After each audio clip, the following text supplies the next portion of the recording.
Hey guys welcome back to question. ഇന്നത്തെ vlog നമ്മൾ വന്നിരിക്കുന്നത് വെച്ച് കഴിഞ്ഞാൽ നിങ്ങൾ എൻ്റെ തമ്മിൽ കണ്ടതുപോലെ തന്നെ നമ്മൾ ഇന്നൊരു എയർപോർട്ട് 4 അൺബോക്സ് ചെയ്യാൻ വേണ്ടി പോവാണ്. അപ്പോൾ നിങ്ങൾ വിചാരിക്കും ഈ ഒരു എയർപോർട്ട് 4 ഇറങ്ങിയിട്ട് ഒരുപാട് മാസങ്ങളായി, അപ്പോൾ അതിൻ്റെ ഒരുപാട് വീഡിയോസ് നിങ്ങൾ യൂട്യൂബിൽ കണ്ടിട്ടുണ്ടാവും, അതിൻ്റെ ഒരുപാട് റിവ്യൂസ് വന്നിട്ടുണ്ടാവും. എന്നാൽ ഞാൻ ഈ ഒരു വീഡിയോയിൽ നിങ്ങളോട് പറയാൻ പോകുന്നത് വെച്ചാൽ ഒന്ന് ഈ ഒരു എയർപോർട്ട് 4ൻ്റെ അൺബോക്സിങ് വീഡിയോയും, രണ്ട് ഞാൻ ഇത്രയും കാലം യൂസ് ചെയ്തുകൊണ്ടിരുന്നതെന്ന് വെച്ച് കഴിഞ്ഞാൽ എയർപോർട്ടിൻ്റെ ഫസ്റ്റ് ജനറേഷൻ ആയിരുന്നു. അപ്പോൾ ഈ ഒരു ഫസ്റ്റ് ജനറേഷനിൽ ഈ ഒരു ഫോർത്തിലോട്ട് മാറിയപ്പോൾ എനിക്ക് ഉണ്ടായ ഒരു യൂസർ എക്സ്പീരിയൻസും അതിൻ്റെ നെഗറ്റീവുകളും ഒക്കെയാണ് നമ്മൾ ഇന്നത്തെ ഒരു വ്ലോഗിൽ മെയിനായിട്ട് നമ്മൾ നോക്കാൻ പോകുന്നതെന്ന് വെച്ച് കഴിഞ്ഞാൽ, നിങ്ങളിപ്പോൾ ഒരു എയർപോർട്ട് യൂസ് ചെയ്തുകൊണ്ടിരിക്കുന്ന ആളാണ്, എയർപോർട്ട് 1 2 3, അപ്പോൾ അതിൽ നിങ്ങൾക്ക് ഒരു എയർപോർട്ട് 4ലോട്ട് ട്രാൻസ്ഫോം ചെയ്യേണ്ട ആവശ്യമുണ്ടോ, അല്ലെങ്കിൽ അത് മാറ്റേണ്ട ആവശ്യമുണ്ടോ എന്നുള്ള കാര്യം കൂടെ നമ്മൾ ഈ ഒരു വീഡിയോയിൽ നോക്കുന്നുണ്ട്. മാത്രമല്ല ഇത് ഞാൻ ഇപ്പോൾ യൂസ് ചെയ്യാൻ തുടങ്ങിയിട്ട് ഏകദേശം ഒരു 1 month ആയി.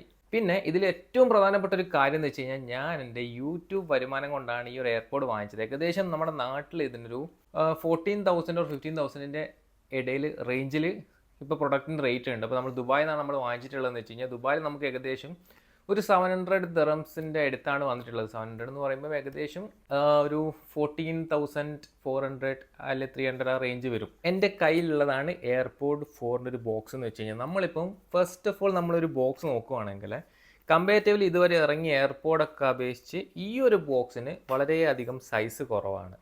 മാത്രമല്ല ഇതിൽ എന്താ പറയുക, ഇതിൻ്റെ ബോക്സ് ചെറുതായതുകൊണ്ട് തന്നെ നമുക്ക് നോർമലി എയർപോർട്ടിൽ ആദ്യം ചാർജർ എടുത്ത് കളഞ്ഞ് അതിന് ശേഷം ഇതിൻ്റെ ഒരു ചാർജിങ് കേബിളും കാര്യങ്ങളൊക്കെ വരുന്നുണ്ടായിരുന്നു. പക്ഷേ ഈ ഒരു പുതിയ ജനറേഷനിൽ അത് വരുന്നില്ല. ഒബ്വിയസ്ലി നിങ്ങൾ ഇതിനെക്കുറിച്ച് അറിയുന്ന ആളാണ്, നിങ്ങൾക്ക് അറിയാൻ മതിയാവും, പക്ഷേ ഇതിലതില്ല. സോ നമുക്ക് ഈ ഒരു ബോക്സ് തുറന്നു നോക്കാം. ഈ ഒരു ബോക്സിൽ നമുക്ക് രണ്ട് കാര്യങ്ങളെ വരുന്നുള്ളൂ. ഒന്ന് ഇതിൻ്റെ ഡോക്യുമെൻറ്റ്സും കാര്യങ്ങളൊക്കെ, ഇതിൻ്റെ ഒരു യൂസർ മാനുവലും മറ്റല്ലാത്ത എയർപോർട്ട് ഡോക്യുമെൻറ്റ്സ്, എയർപോർട്ട് നമുക്ക് ആപ്പിളിൻ്റെ ഒരു സ്റ്റിക്കറും കാര്യങ്ങളൊന്നും ഇതിൽ വരുന്നില്ല. സോ നമുക്ക് ഇതിൻ്റെ ആവശ്യമില്ല. ഒബ്വിയസ്ലി ഇത് ആരും വായിച്ചു നോക്കാനും പോകുന്നില്ല, ഞാനും വായിച്ചു നോക്കിയിട്ടില്ല. അത് കഴിഞ്ഞാൽ ഇതിൽ നമുക്ക് വരുന്നതെന്ന് വെച്ച് കഴിഞ്ഞാൽ airport 4th generation, the latest airport. So നമുക്കിതൊന്ന് അൺബോക്സ് ചെയ്ത് നോക്കാം. ഇത് ഓൾറെഡി ഞാൻ അൺബോക്സ് ചെയ്ത് യൂസ് ചെയ്തതാണ്. പിന്നെ അൺബോക്സിങ് വീഡിയോ എടുക്കാനുള്ളത് കൊണ്ട് മാത്രം ഞാൻ അതൊക്കെ ഒന്നുകൂടെ ബോക്സിലിട്ട് അൺബോക്സ് ചെയ്തതേ ഉള്ളൂ.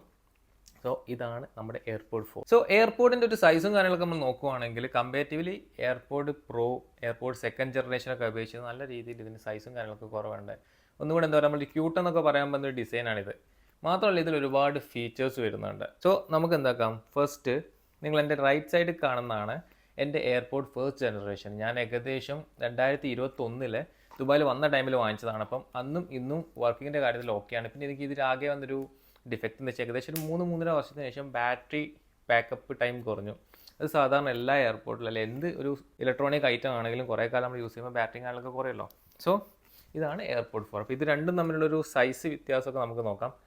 ഏകദേശം വലിയൊരു വ്യത്യാസവും കാര്യങ്ങളൊന്നും വരുന്നില്ല, പക്ഷേ കമ്പാരിറ്റീവ്ലി 1നെക്കാട്ടിലും ചെറുതാണ് എയർപോർട്ട് 4. ആദ്യം നമുക്ക് ഈ ഒരു രണ്ട് എയർപോർട്ടിൻ്റെയും ഒരു ഡിസൈൻ നോക്കാം. നമ്മളിപ്പോൾ എന്ന് വെച്ച് കഴിഞ്ഞാൽ ഇതിൽ നോക്കിക്കഴിഞ്ഞാൽ ഇതിൽ എയർപോർട്ട് 1ൽ വന്നിരുന്നൊരു ഡിസൈനും കാര്യങ്ങളൊക്കെ എന്ന് വെച്ച് കഴിഞ്ഞാൽ, നമുക്ക് ഒരു ടിപ്പിക്കലായിട്ട് ആപ്പിളിൻ്റെ ഹെഡ്ഫോൺസ് വരുന്ന ആ ഒരു രീതിയിലാണ് ഈ ഒരു എയർപോർട്ട് ഡിസൈൻ ചെയ്തത്. പക്ഷേ ഈ ഒരു എയർപോർട്ടിനെ കുറിച്ച് പറയുകയാണെങ്കിൽ നല്ല അടിപൊളി കംഫർട്ടായിരുന്നു. എനിക്ക് ഇത്രയും കാലം ഞാനൊരു 3-3.5 വർഷത്തോളം ഒരുപാട് മോഡൽസ് ഇറങ്ങിയിട്ടും എനിക്കിത് മാറ്റണം എന്നുള്ളൊരു തോട്ട് വന്നിട്ടേ അല്ല. പിന്നെ ഞാനിത് മാറ്റാൻ തീരുമാനിച്ചാൽ, അപ്ഗ്രേഡ് ചെയ്യാൻ തീരുമാനിച്ചതെന്ന് വെച്ച് കഴിഞ്ഞാൽ ഇതിൻ്റെ ബാറ്ററി ബാക്കപ്പ് ഒന്ന് കുറഞ്ഞപ്പോഴാണ്. നമുക്ക് അതല്ലാതെ ഇതിൻ്റെ ലേറ്റസ്റ്റ് എയർപോർട്ട് നോക്കിക്കഴിഞ്ഞാൽ ഇതാണ് അതിൻ്റെ ഒരു ഡിസൈൻ എന്ന് വെച്ച് കഴിഞ്ഞാൽ, ഇത് നോർമലി നമ്മളൊരു എയർപോർട്ട് 2nd ജനറേഷൻ നോക്കിക്കഴിഞ്ഞാൽ 3rd ജനറേഷൻ്റെ ഒക്കെ ഒരു മോഡലാണ്. പക്ഷേ കുറച്ചുകൂടെ ഡിസൈൻ വൈസ് നല്ല മാറ്റം വന്നിട്ടുണ്ട്.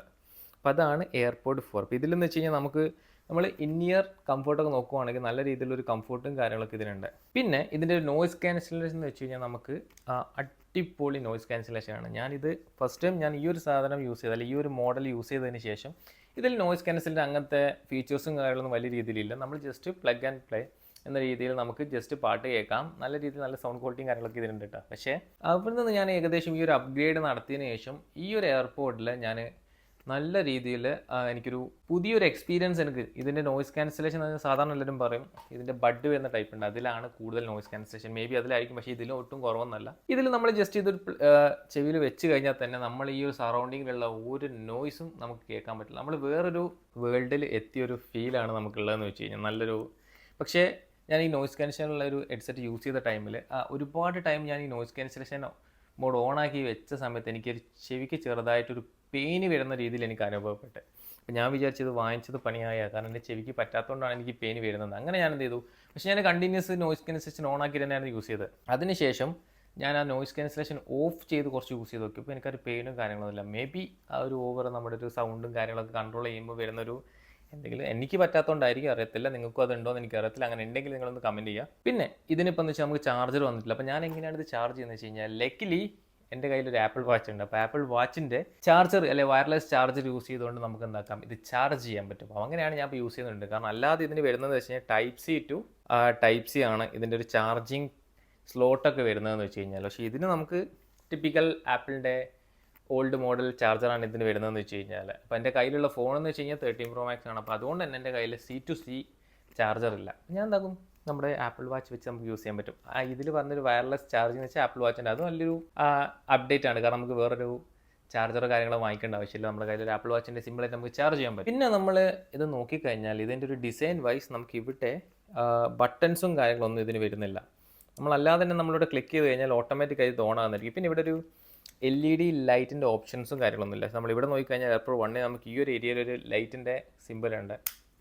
പക്ഷേ ഇത് നമ്മൾ ജസ്റ്റ് ഓൺ ചെയ്യുന്ന ടൈമിൽ ഓട്ടോമാറ്റിക്കലി ഇൻസൈഡ് ആയിട്ടാണ് ഇതിൻ്റെ ഒരു ലൈറ്റും കാര്യങ്ങളൊക്കെ അവർ ഫിക്സ് ചെയ്തതെന്ന് വെച്ച് കഴിഞ്ഞാൽ. ഇതിൻ്റെ ഒരു പ്രൈസും കാര്യങ്ങളൊക്കെ നിങ്ങൾ വിചാരിക്കുന്നുണ്ട്. ഇപ്പോൾ ഏകദേശം എന്ന് വെച്ചാൽ ദുബായിൽ ഒരു 700-750 ആ റേഞ്ചിലാണ് ഇതിൻ്റെ ഒരു പ്രൈസ് വരുന്നതെന്ന് വെച്ച് കഴിഞ്ഞാൽ. പക്ഷേ ഞാനിത് വാങ്ങിച്ച ടൈമിൽ ഞാൻ ഒരു ഓൺലൈൻ ആപ്പിലൂടെ വാങ്ങിച്ച സമയത്ത് ഏകദേശം എനിക്കൊരു 600 ദിറംസിന് എനിക്ക് കിട്ടി. ഏകദേശം 12,000 രൂപയ്ക്ക് എനിക്ക് ഈ ഒരു പ്രൊഡക്റ്റ് കിട്ടി. ഈ ഒരു പ്രൊഡക്റ്റിന് ഒരുപാട് റിവ്യൂസ് വന്നിട്ടുണ്ട്. പക്ഷേ എന്നാൽ ഞാനിതൊന്ന് വാങ്ങിച്ച് അൺബോക്സ് ചെയ്യുന്ന ഒരു വീഡിയോ എടുക്കണം എന്ന് എനിക്ക് ഉണ്ടായിരുന്നു. കാരണം ഞാൻ ഈ ഒരു പ്രൊഡക്റ്റ് വാങ്ങിച്ചതെന്ന് വെച്ച് കഴിഞ്ഞാൽ എൻ്റെ യൂട്യൂബിൽ നിന്ന് എനിക്ക് വന്ന ആദ്യത്തെ വരുമാനം വെച്ചുകൊണ്ടാണ്. ആദ്യത്തെ വരുമാനം എന്ന് വെച്ച് കഴിഞ്ഞാൽ ആ ഒരു വരുമാനത്തിന് ചെറിയൊരു എമൗണ്ട് എടുത്തിട്ടാണ് ഞാൻ ഈ ഒരു എയർപോഡ് വാങ്ങിച്ചത്. അപ്പോൾ എന്തായാലും നിങ്ങളെടുത്തും അത് ഷെയർ ചെയ്യണമല്ലോ എന്ന് വിചാരിച്ചിട്ടാണ് ഞാൻ ഇതിൻ്റെ അൺബോക്സിംഗ് വീഡിയോ എടുക്കാമെന്ന് വെച്ചപ്പോൾ ഒരുപാട് കാലം അൺബോക്സിംഗ് വീഡിയോസ് ഒക്കെ ചെയ്തിട്ട് അപ്പോൾ അതുപോലെ ഒരു സ്റ്റാർട്ടിങ്ങും കാര്യങ്ങളും ഒരു ഫ്ലോയും ഒന്നും കിട്ടുന്നില്ല. പിന്നെ ട്രൈ ചെയ്തുകൊണ്ടിരിക്കുകയാണ്. എന്തായാലും ഇതാണ് എയർപോഡ് പ്രോ എന്ന് വെച്ച് എയർപോഡ് 4 വരുന്ന ഫീച്ചേഴ്സ്. ഇതിൻ്റെ ഡീറ്റെയിൽ ഫീച്ചേഴ്സും കാര്യങ്ങളൊക്കെ നിങ്ങൾക്ക് അറിയണമെന്നുണ്ടെങ്കിൽ നിങ്ങൾ എന്താക്കുക, കമൻറ്റ് ചെയ്യുക. ഞാൻ അതിൻ്റെ വീഡിയോ ചെയ്യുന്നതായിരിക്കും. എന്തായാലും അടുത്തൊരു വീഡിയോയിൽ കാണാം. അതുവരെയും bye guys, take care, stay tune. പുതിയ വീഡിയോസൊക്കെ വരുന്നതായിരിക്കും.